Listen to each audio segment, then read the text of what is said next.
முத்து முத்து என்னப்பாச்சு அப்படின்னு சொல்லிட்டு இங்க ஸ்டேஷன்ல மாட்டிக்கிட்ட முத்துவையும் மீனாவையும் தேடி அண்ணாமலை வர அங்க இருந்த முத்துவுமே, அப்பா பயப்படாதப்பா, எனக்கு ஒன்றும் இல்லப்பா, நான் சொல்லியிருந்தேன்ல இந்த மாதிரி சீதாவோட நகையை கண்டுபிடிச்சு கொண்டு வரேன், அம்மா கிட்ட உண்மையை நிரூபிக்கிறேன்னு.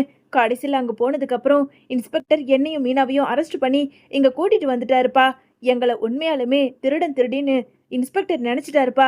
நீங்க கொஞ்சம் எடுத்து சொல்லுங்கப்பா அப்படின்னு சொல்லிட்டு இங்க அண்ணாமலை கிட்ட முத்து சொல்ல, சார் இங்க பாருங்க சார், இவன் என்னோட பையன் முத்து, இவ என்னோட மருமக மீனா, இவங்க ரெண்டு பேருமே என்னோட குடும்பத்தை சேர்ந்தவங்க. இவங்க திருடங்களாம் இல்ல சார், இவங்க உண்மையாலுமே மீனாவோட தங்கச்சி நகையை திருடிக்கிட்டு போன அந்த திருட்டு பொம்பளைய பிடிக்கிறதுக்காக தான் இவங்க ரெண்டு பேரும் இப்படி மாறு வேஷத்துல போயிருக்காங்க அப்படின்னு சொல்லிட்டு அண்ணாமலை சொல்ல, உடனே அங்க ரவியும் ஸ்ருதியுமே இன்ஸ்பெக்டர் கிட்ட எடுத்து சொல்ல, சரி சரி பதறாதீங்க, பார்க்கறதுக்கு ரொம்ப டீசெண்டான ஃபேமிலி மாதிரி தான் இருக்கீங்க, நீங்க சொல்றத நம்புறேன். டேய் எந்த கோவில்ரா, எந்த கோவில்ல இருந்து அந்த பொம்பளை உங்க தங்கச்சி சீதாவோட நகையை திருடிக்கிட்டு போனது அப்படின்னு சொல்லிட்டு இன்ஸ்பெக்டர் கேட்க, அங்க முத்துவோ மீனாவோ நடந்த எல்லாத்தையும் ஒண்ணு விடாம சொல்ல, ஏய் இங்க வா அப்படின்னு சொல்லிட்டு அங்க இருந்த திருட்டு பொம்பளைய கூப்பிட்டு, ஆமா யார் அந்த பொம்பளை அப்படின்னு சொல்லிட்டு இன்ஸ்பெக்டர் கேட்க, சார் அது அந்த சொர்ணா சார், இந்த சாமி வேஷம்லாம் போட்டுக்கிட்டு ஊர் மக்களெல்லாம் ஏமாத்திக்கிட்டு இருப்பாளே அவ சார், போன வாரம் கூட ஸ்டேஷனுக்கு வந்து போனாலே அப்படின்னு சொல்லிட்டு அங்க இருந்த சாமியாடி பொம்பளை சொல்ல, ஓ அவளா, அவளை போன வாரம் தான் கூட்டிட்டு வந்து நல்ல 4 சாத்து சாத்தி அனுப்புனேன், ஆனாலும் திருந்தாம மறுபடியும் போய் திருட்டு வேலையில இறங்கியிருக்கா. ஏன்பா முத்து, கண்டிப்பா உன் நகை கிடைச்சிரும், நீ கிளம்பு, நான் வாங்கி வைக்கிறேன் அப்படின்னு சொல்லிட்டு இன்ஸ்பெக்டர் சொல்ல, சார் சார் அவ்வளோ சீக்கிரம்லாம் அந்த பொம்பளையை பிடிச்சிட முடியாது சார், நான் சொல்றதை கேளுங்க. காலையில இவங்க இடத்துக்கு போயிருக்கும்போது இந்த பொம்பளை என்கிட்ட சொல்லிச்சு சார், இந்த மாதிரி கோவில்ல தாலி செயின் அடிச்சிருக்கேன், சாயந்தரமா உன்னை தேடி நான் கொண்டு வரேன், எனக்கு அதை உருக்கி கொடுன்னு அந்த பொம்பளை சொல்லியிருக்கு சார். கண்டிப்பா இன்னைக்கு சாயங்காலம் சொன்ன நேரத்துக்கு அந்த சொர்ணா வருவா சார், அந்த நேரமா பார்த்து அவளை நாம கையும் களவுமா பிடிச்சிடலாம் சார் அப்படின்னு சொல்லிட்டு முத்து சொல்ல, உடனே இன்ஸ்பெக்டரோ அங்க இருந்த திருட்டு பொம்பளைய பார்த்து, ஏய் என்ன இந்த முத்து சொல்றது உண்மையா, இன்னைக்கு சாயங்காலம் அவ வரேன்னு சொல்லியிருந்தாளா? ஆமாம் சார், ஆமாம் சார், வரேன் தான் சொல்லியிருந்தா சார். சார் என்னை விட்டுடுங்க சார், நான் போய் என் பொழப்பை பார்க்கணும். ஏய் திருட்டு வேலைலாம் ஒரு பொழப்பு, அதை வேற நீ போய் பண்ணணுமா? இங்க பாரு, அந்த சொர்ணா உன்னை தேடி வரேன்னு சொல்லியிருக்கா, அதனால இன்னைக்கு எப்பவும் போல நீ உன்னோட வீட்டில் அந்த வேலையை பார்க்க பாரு.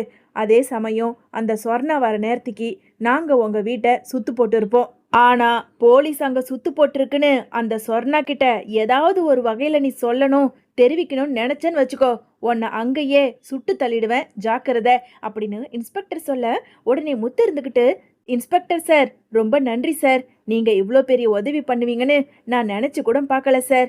இன்னைக்கு பக்காவா அந்த சொர்ணா வருவா சார், இன்னைக்கு அவளை பிடிச்சி சீதாவோட நகையை வாங்கணும் சார் அப்படின்னு சொல்லிட்டு இங்க முத்துவும் இன்ஸ்பெக்டரும் ஒரு பக்காவா திட்டத்தை போட்டு நேரா அந்த திருட்டு பொம்பளைய எப்பவும் போல அவங்களோட வீட்டில் விட்டுட்டு இங்க சுத்து போட்டு காத்துக்கிட்டு இருக்காங்க.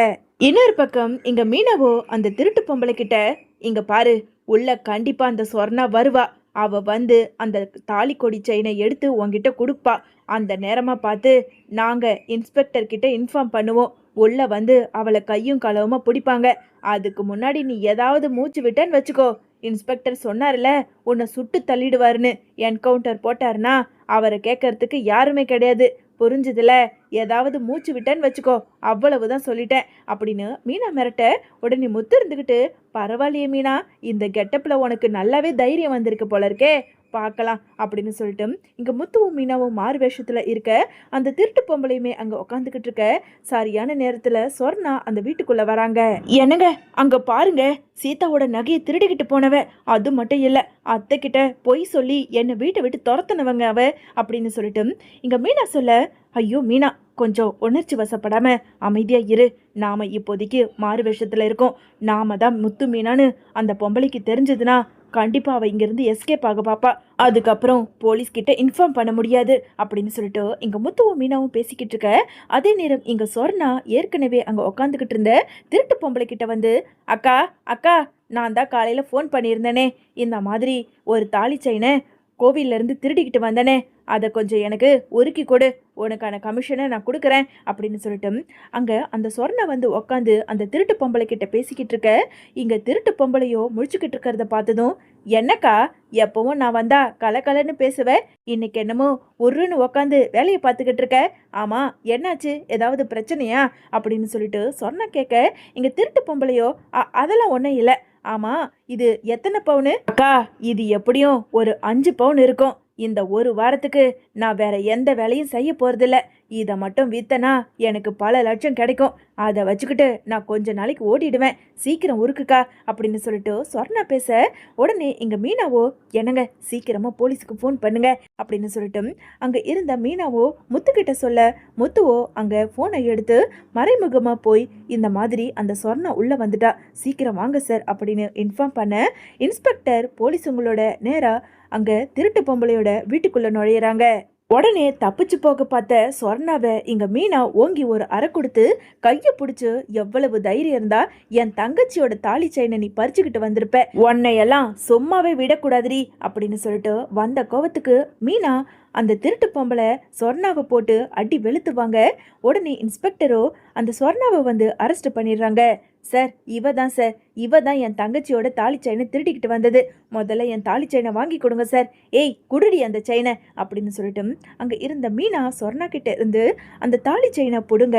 உடனே இங்க முத்து இருந்துகிட்டு, சார் எனக்கு ஒரு உதவி பண்ணுங்க சார். இந்த பொம்பளையால என் குடும்பத்துல எவ்வளவோ பிரச்சனைகள் வந்துடுச்சு சார். சொல்ல போனா இவ சாமியாடி வேஷத்தை போட்டு என் குடும்பத்தையும் என் அம்மாவையும் ஏமாத்தி என் பொண்டாட்டி மீனாவையே அந்த வீட்டை விட்டு அனுப்பி விட்டுருக்கா சார். அதனால இவளை நான் முதல்ல என் வீட்டுக்கு கூட்டிட்டு போகணும். அதுக்கு முன்னாடி சீதாவோட வாழ்க்கையை நான் சரி பண்ணணும் சார். ஆமா சார், இந்த தாலி செயின் அவளது தான் சார். இந்த தாலி செயினை நீ கண்டுபிடிச்சு கொண்டு வந்தாதான் மறுபடியும் நீ வீட்டுக்குள்ள வரணும்னு சீதாவோட புருஷன் அருண் சொல்லியிருக்கான் சார். அதனால இந்த பொம்பளைய கூட்டிட்டு போய் இவ தான் அந்த நகையை திருடிக்கிட்டு போனதுன்னு சொல்லிட்டு உண்மையை நிரூபிச்சு சீதாவை அருணோட சேர்த்து வச்சுட்டு அதுக்கப்புறமா இவளை என்னோட அம்மா வீட்டுக்கு கூட்டிட்டு போய் என் அம்மா கிட்ட உண்மையை நிரூபிக்கணும் சார். எனக்காக இந்த ஒரு உதவி மட்டும் பண்ணுங்க சார் அப்படின்னு சொல்லிட்டு இன்ஸ்பெக்டர் கிட்ட முத்து கேட்க, இங்க பாருப்பா முத்து, உன்னை பத்தி நான் ஆரம்பத்துல தப்பா தான் நினைச்சுக்கிட்டேன். ஆனா நல்ல வேலை, இந்த சொர்ணாவை பிடிக்கிறதுக்கு நீ எவ்வளவோ உதவி பண்ணிருக்க. அதனால உனக்காக நான் இந்த ஒரு உதவியை பண்ண மாட்டேன்னா என்ன, இந்த பொம்பளைய கான்ஸ்டபிள் கூட அனுப்பி வைக்கிறேன். அதனால நீ என்ன பண்ணணுமோ உண்மையை நிரூபிச்சுட்டு இந்த சொர்ணாவை கான்ஸ்டபிள் கூட அனுப்பி வை. ஸ்டேஷனுக்கு வந்ததுக்கு அப்புறம் இவளுக்கு சரியான ஆப்பை நான் வச்சுக்கிறேன் அப்படின்னு சொல்லிட்டு இன்ஸ்பெக்டர் சொல்ல, சார் இவ்வளோ பெரிய உதவி பண்ணியிருக்கீங்க, உங்களை நான் மறக்கவே மாட்டேன் சார். ரொம்ப நன்றி சார். மீனா சீக்கிரமா சீதாவுக்கு ஃபோன் பண்ணி நேரா அருணோட வீட்டுக்கு வர சொல்லு அப்படின்னு முத்து சொல்ல, மீனாவோ உடனே அங்க சீதாவுக்கு ஃபோன் பண்ணி, ஹலோ சீதா, நான் தான் மீனா பேசுறேன். சீக்கிரமா நீ அருணோட வீட்டுக்கு வா. அக்கா, ஏன்க்கா தாலி செயின் இல்லாம என்னை மறுபடியும் வீட்டுக்குள்ள வரவே கூடாதுன்னு அவர் சொல்லிட்டாரு. மறுபடியும் நான் எப்படிக்கா போறது? அவனை பத்தி தான் உனக்கு தெரியும்ல அப்படின்னு சொல்லிட்டு இங்க சீதா சொல்ல, ஐயோ சீதா, உன்னோட தாலி செயின் கிடைச்சிருச்சு. அதனாலதான் மாமா உன்னை கூப்பிடுறாரு. உண்மையை நிரூபிச்சு உன்னை அந்த வீட்டுல விட்டுட்டு வரலாம்னு தான் கூப்பிடுறாரு. சீக்கிரமா இன்னும் ஒரு 10 நிமிஷத்துல நீ அங்க வா அப்படின்னு சொல்லிட்டு இங்க மீனா போனை வைக்க, சீதாவோ அங்க இருந்து கிளம்பி நேரா அருண் வீட்டுக்கு போக, இன்னொரு பக்கம் இங்க சொர்ணாவை அழைச்சுக்கிட்டு முத்துவும் மீனாவும் அருணோட வீட்டுக்கு போறாங்க. சீதா மெதுவா அருணோட வீட்டு வாசலுக்கு வர அதை பார்த்த அருணும், ஏய் எதுக்காக இப்போ வீட்டுக்குள்ள வர, என்ன தாலி செயின் கிடைச்சிருச்சா அப்படின்னு சொல்லிட்டு அருண் கேட்க, அது வந்து என்னது அது வந்தா, உன்னை தான் தாலி செயின் இல்லாம வீட்டுக்குள்ள வரக்கூடாதுன்னு சொன்னல, அப்புறம் எதுக்காகடி வீட்டுக்குள்ள வர, வெளியே போடி அப்படின்னு சொல்லிட்டு அருண் பேசிக்கிட்டு இருக்க.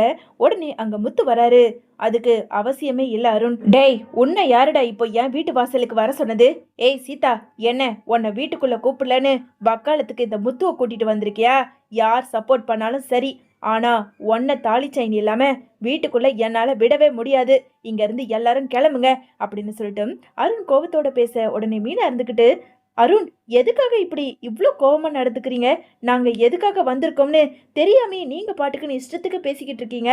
ஆமா, நீங்க யோசிச்சு பாருங்க, அப்படியா வேணும்னே சீதா தாலி செயினை அப்படி தொலைச்சிருப்பா? காதலிக்கும் போது உருகி உருகி சீதாவை காதலிச்சுட்டு என்னமோ இப்ப வந்து ஒரு நகையை காணுங்கிறதுக்காக வீட்டை விட்டு வெளியே அனுப்பியிருக்கீங்க. இப்படி பண்றதுக்கு நீங்களா மனுஷனா அப்படின்னு சொல்லிட்டு இங்க மீனா கேட்க, உடனே அங்க அருண் இருந்துகிட்டு, ஹலோ இங்க பாருங்க, அது என் அம்மாவோட தாலி செயின். அதனால தான் எனக்கு இவ்வளோ கோபம் வருது. அதை புரிஞ்சுக்காம இப்படி பேசுறீங்களே, உங்களுக்கு அறிவு இல்லையா அப்படின்னு அருண் பேச, உடனே இங்க முத்து இருந்துகிட்டு, அருண் உங்களோட வேதனை எனக்கு தெரியுது. ஆனா சீதா வேணும்னே அந்த நகையை தொலைக்கல. இதோ இருக்காளே இந்த திருட்டு சொர்ணா, இவ தான் சீதா கோவில்ல சாமி கும்பிட்டுக்கிட்டு இருக்கும்போது கழுத்துல இருந்த இந்த தாலி செயினை இவ திருடிக்கிட்டு போயிட்டா. இந்தாங்க, இந்த தாலி செயினை உங்ககிட்ட கொடுக்கலாம்னு தான் இங்க வந்திருக்கேன் அப்படின்னு சொல்லிட்டு முத்து அந்த தாலி செயினை எடுத்து அங்க அருண் கிட்ட கொடுக்க, அருணும் அந்த தாலி செயினை வாங்கி அப்படியே அதை நல்லா உத்து உத்து பாக்குறாரு. எதுவுமே வேணும்னே நடக்கிறது இல்ல அருண். தேவையில்லாம சீதாவை துன்புறுத்துற வேலையை வச்சுக்காதீங்க. அவ பாவம், நீங்க தான் உலகம்னு சொல்லி உங்களை நம்பி கல்யாணம் பண்ணிக்கிட்டு வந்தா. ஆனா ஒரு சின்ன விஷயம், அவளா அறியாம ஒரு நகை திருடு போயிருக்கு. ஆனா அவளுக்கு ஆறுதல் சொல்றதை விட்டுட்டு என்னமோ சீதா நகையை வேணும்னே தொலைச்சிட்டு வந்த மாதிரி அவளை வீட்டை விட்டு அனுப்பியிருக்க. இப்படியெல்லாம் பண்ணக்கூடாது அருண் அப்படின்னு சொல்லிட்டு இங்க முத்து அருண் கிட்ட பேச, உடனே அருண் இருந்துக்கிட்டு, இங்க பாரு, நீ எல்லாம் எனக்கு வந்து அட்வைஸ் பண்ணணும்னு எந்த அவசியமும் இல்லை. உன்கிட்ட பேச நான் தயாரா இல்லை. ஏய், அதான் நகை கிடைச்சிருச்சுல, இதை கழுத்துல போட்டுக்கிட்டு வீட்டுக்குள்ள வா அப்படின்னு சொல்லிட்டு அருண் சொல்ல, உடனே சீதாவோ அங்க முத்துவை பார்த்து, ரொம்ப நன்றி மாமா, நீங்க மட்டும் முயற்சி பண்ணலனா இன்னொரு இந்த நகை எனக்கு கிடைச்சிருக்காது. என்னமோ நான் வேணும்னே இந்த நகையை தொலைச்ச மாதிரி அருண் என்ன எவ்வளவோ கேவலப்படுத்தி பேசிட்டாரு. ரொம்ப நன்றி மாமா. அக்கா, உனக்கும் நன்றிக்கா அப்படின்னு சொல்லிட்டு அங்க இருந்த சீதா சொல்ல, ஏய், உன்னை வீட்டுக்குள்ள வான்னு சொன்னா என்னமோ அவனை ஹீரோ கணக்குல பேசிக்கிட்டு இருக்க. என்ன, அவனே சொல்ல போனா நகைய ஆளை வச்சு கூட திருடி இருப்பான். உன்கிட்ட நல்ல பேர் எடுக்கணுங்கிறதுக்காக அப்படியே கண்டுபிடிக்கிற மாதிரி கூட கண்டுபிடிச்சிருப்பான். இதையும் நீ நம்பிக்கிட்டு முதல்ல உள்ள போடி அப்படின்னு சொல்லிட்டு அங்க முத்து முன்னாடியே அருண் ரொம்ப கேவலப்படுத்தி பேச, உடனே இங்க முத்துவோ மீனா கிட்ட, என்ன மீனா, இங்க என்ன நடக்குது? அருண் என்னமோ சீதாவை நல்லா சந்தோஷமா பாத்துக்கிறாருன்னு சொன்னேன். ஆனா ஏன் முன்னாடியே சீதாவை இப்படி 4 பேர் முன்னாடி அவமானப்படுத்துற மாதிரி பேசுறான்? இங்க ஏதாவது நடக்குதா? சீதாவை அருண் நல்லபடியா பாத்துக்கிறானா இல்லையா? இல்ல நீ என்கிட்ட போய் சொல்றியா அப்படின்னு சொல்லிட்டு முத்து கேட்க, இல்லைங்க, அதெல்லாம் இல்லை. அவங்க 2 பேரும் சந்தோஷமா தான் வாழ்ந்துக்கிட்டு இருக்காங்க. நாம முதல்ல இங்கிருந்து கிளம்பலாங்க அப்படின்னு சொல்லிட்டு முத்துவை அங்க மீனா சமாளிச்சு கூட்டிட்டு வராங்க. இன்னொரு பக்கம் வெளியே வந்த அங்க இருந்த சொர்ணாவோ, முத்து என்னை விட்டுடுப்பா, அதான் நான் நகையை கொடுத்துட்டேன்ல அப்படின்னு சொல்லிட்டு அங்க சொர்ணா சொல்ல, என்னது உன்னை விடணுமா? உன்னால ஒரு பிரச்சனை முடிஞ்சது. ஆனா ஏற்கனவே என் அம்மா கிட்ட மீனாவை பத்தி என்னென்னமோ சொல்லி என் அப்பாவுக்கு உயிருக்கு ஆபத்துன்னு என் அம்மா கிட்ட பொய்யா குறி சொல்லி இப்போ என் மீனாவையே வீட்டை விட்டு அனுப்பியிருக்கல. என் மீனா மறுபடியும் வீட்டுக்கு வரணும். ஒழுங்கு மரியாதையா எங்க கூட வந்து என்ன நடந்ததோ அப்படியே என் அம்மா கிட்ட சொல்ற, அவ்வளவுதான் சொல்லிட்டேன் அப்படின்னு சொல்லிட்டு இங்க முத்து அந்த சாமியாடி பொம்பளை சொர்ணாவை அழைச்சுக்கிட்டு மீனாவையும் அழைச்சுக்கிட்டு நேரா விஜயாவோட வீட்டுக்கு போறாரு.